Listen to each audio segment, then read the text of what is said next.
Hi, welcome to the Oliver Fetter YouTube channel. Today we're taking another look at the Rabbit. Finally. It has had kind of a few things going on since the engine has been replaced. The first and foremost is the starter crapped out for the most part. As in, it'll start fine in the garage, and when I take it somewhere and everything gets hot, it doesn't start. Which was unfortunate because I had to bum start it in a flat parking lot by myself. Uh, Anyhow, it's been more of a saga than I anticipated trying to put a starter in it because it's actually kind of hard to find the right one, even though a lot of them are labeled as the right one. So we'll get into that in just a second. The other problem I had, as you may recall, is that I had this crazy rattling, tapping, horrible sound coming from it, and then it just went away. Like the day I took it out for the last video's test drive, it made this horrible rattling sound at the end. It sounded like something was going to explode, and then it completely went away the next time I started it after like 10 seconds of idling. It was super weird.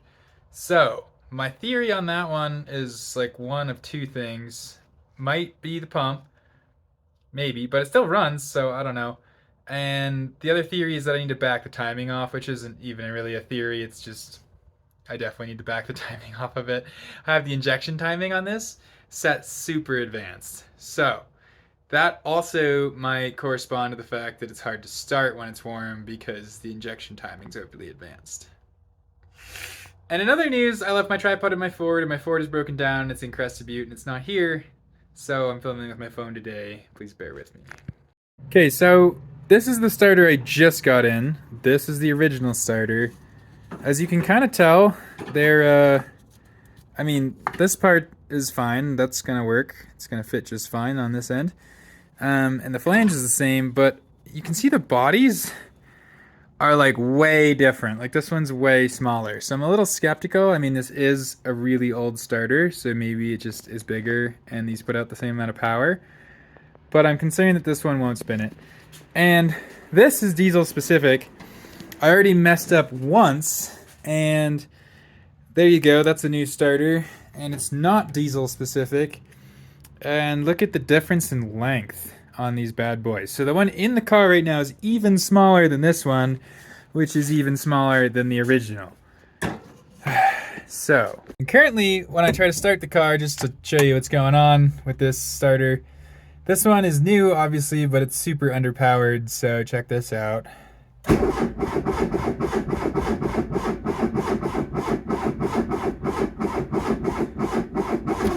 Honestly, that was the best it's done, but not enough. So gotta put a bigger one in. So it's probably almost, rhetorical to say how to change the starter in this, but this is your actual starter lead. This is what happens when you hit the crank button. This is my hot positive, so I need to disconnect my battery. I need to disconnect that. And there's one, and then on the underside, 2 bolts. The top one this is an 020, so we're using Mark 1 engine mounts here. This has a captive nut and the bottom does not, so you need a wrench to hold that one, and then it comes right out. It's probably like one of the easiest starters to remove, period. There are one, maybe 2 tricks to changing this starter. The first is that VW kind of double dipped and your starter also holds your front engine mount. So coming out, that's not a problem, but going in, just be aware that whatever bolt you put in second is going to be a little bit of a struggle because it's trying to pull the engine into place ever so slightly. So you may need to tap on the head of it. And the second bit of advice is that usually, well, they do on this one. On my original, the bolts would not slide out before you took the starter out. So you just take the starter out with the bolts on it. And here's what I was kind of saying about size. So let me line them all up. Oh, geez. Right about there. You can see this one's shorter than this one, which is shorter than that one, and this one have kind of the same diameter. So I don't know. And this one is actually Bosch, whereas this one is just some new starter from eBay. So we're about to see. Hopefully this one actually works. Alright, now the latest starter that probably won't work is installed. Honestly, everything seems fine except that the bolts are now like, I don't know, 2 millimeters, 3 millimeters short. Like the flange on this one, for whatever reason, is thicker. So if I was going to use this long term, I'd probably find some longer hardware to use. Let's see if it even works. Okay. Again, see if this cranks it fast enough. Oh, baby, that starter parties. Okay, so now the fact that it's not starting is just related to it losing prime or something. Weirdly enough, my injector, well, the system's just been losing prime when my car sits for too long, which is weird. I've never had that problem before. I'm not sure what that's about, so I haven't adjusted timing yet. We're just gonna start it for shits and giggles. So I just primed the injectors. I just cracked and bled. It didn't take very long. There's just air in there for whatever reason.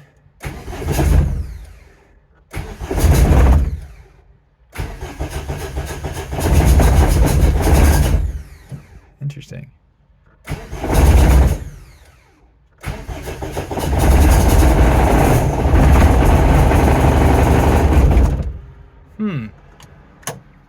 Let's try chiming first. Okay, so this is where the timing adjustment. It is currently doing its knock.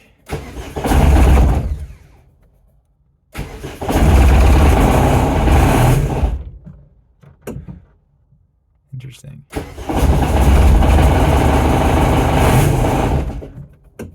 Huh.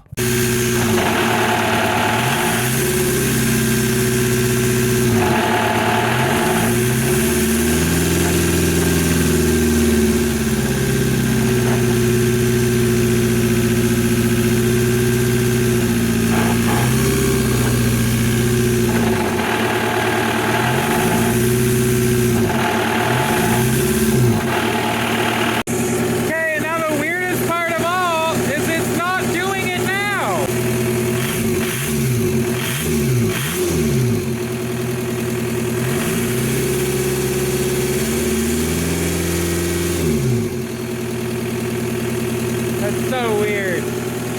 Now it's not doing it. It was doing it at idle, and I'd take it off idle and it'd go away, and it was loudest from like right here. It sounds like the valves are touching the pistons or something, and then it goes away.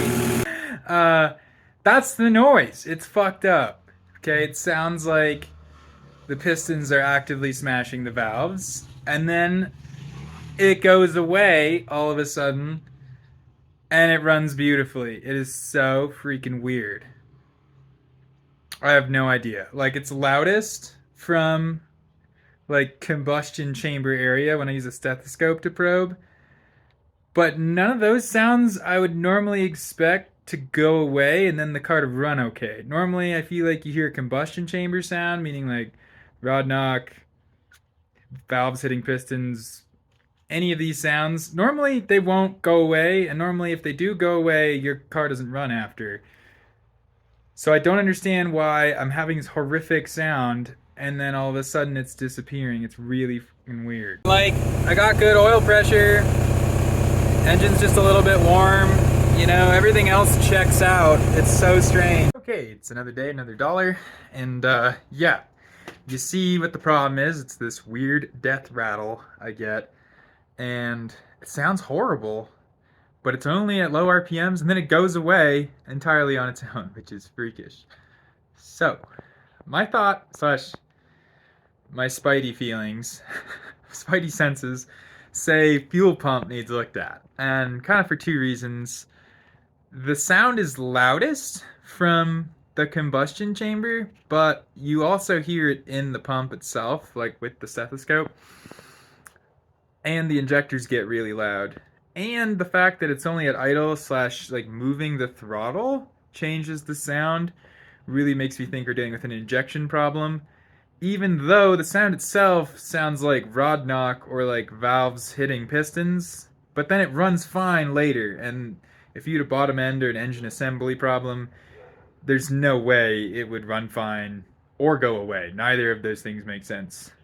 The only other thing that kind of made sense to me is like maybe the lifters are screwy, like they're getting stuck or something, but I just pulled my valve cover and looked at the lifters, and I mean, there's no weird wear on them or anything like that. So I'm gonna go ahead and pull the pump today, and I've been meaning to do that anyways because I want to put the Bosch head back in it.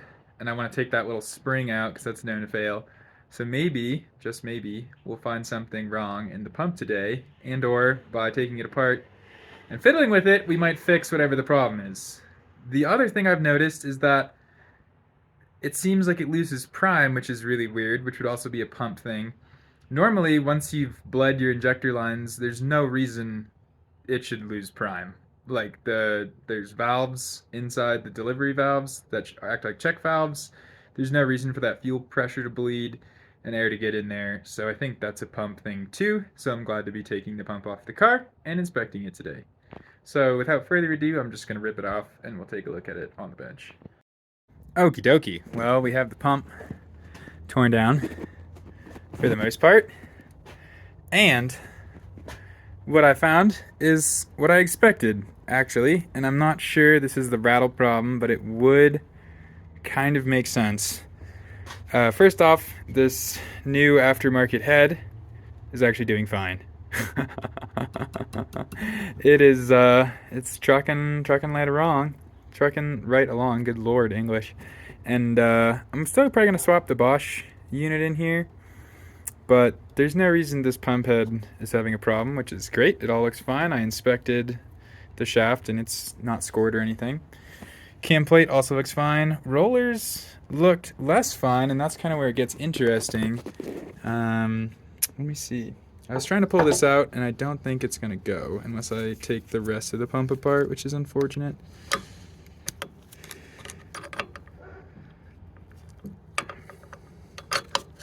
Anyways, so look down in there. Do you see how that's really bright, like aluminum color, like right there?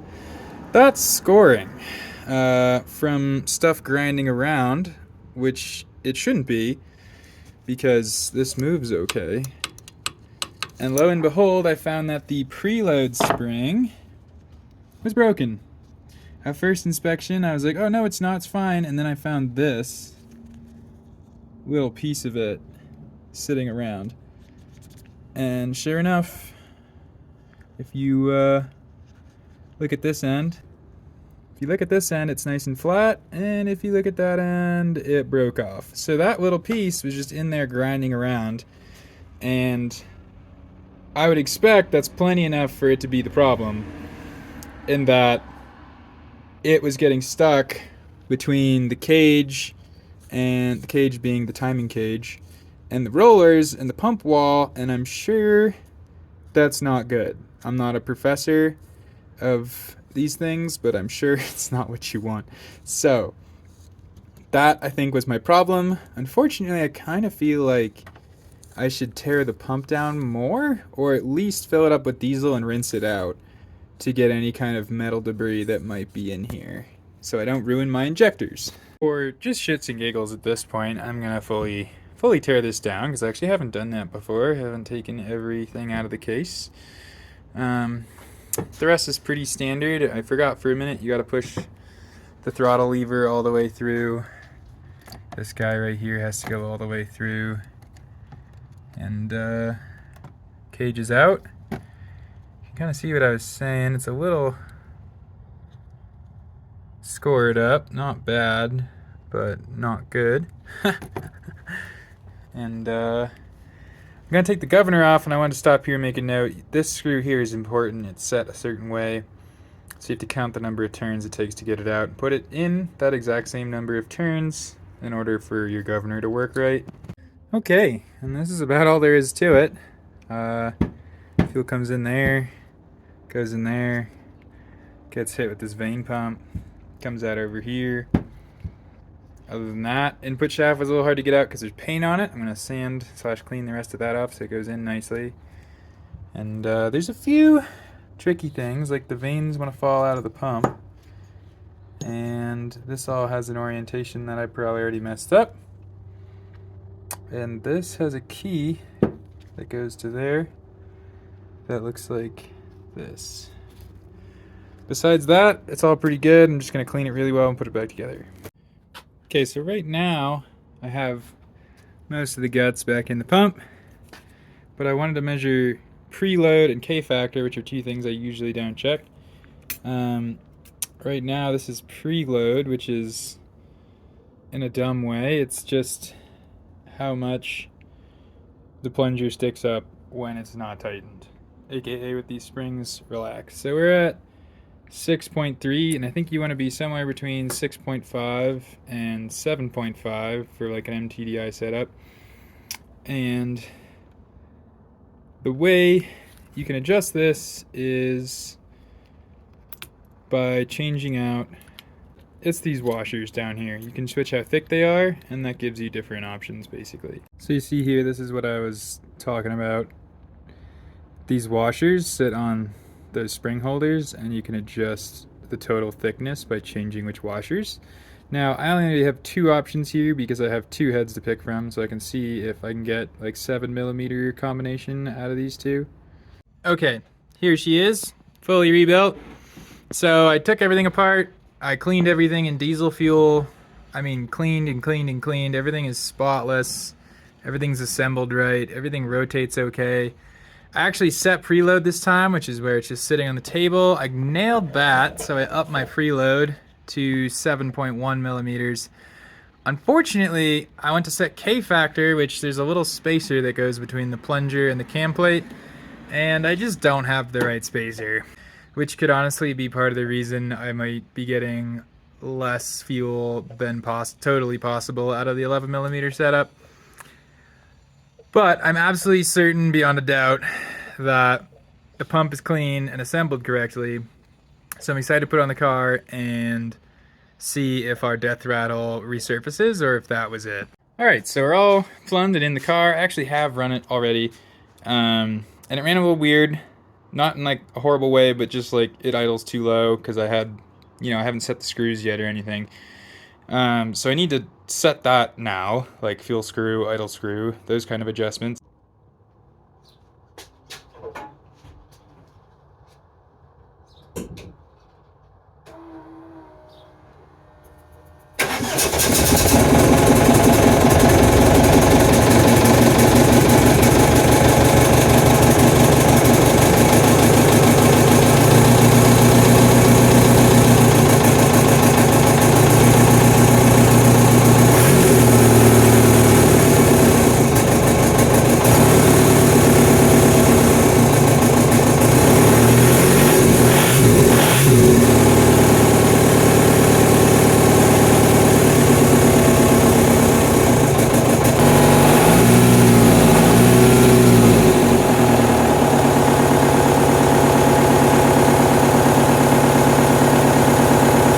Ah, geez. Well, death rattle is still present, which honestly makes me wonder if I'm looking in the wrong places for it.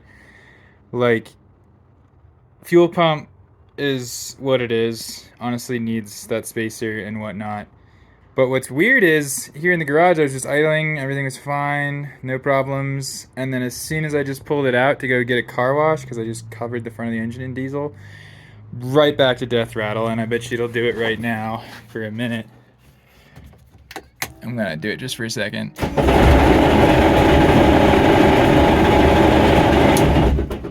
Yeah, that sound.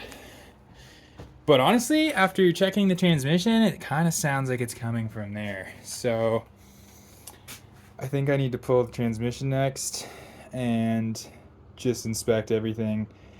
It's weird because it shifts okay, but it sounds loudest from like right here. So I wonder if I shelled something, either the clutch or whatever's in the O2O might have just grenaded. Anyways, I'm pretty sure the engine's okay. It sounds way too metallic and fucked up for it to be running fine. So I think next thing to look at is the transmission.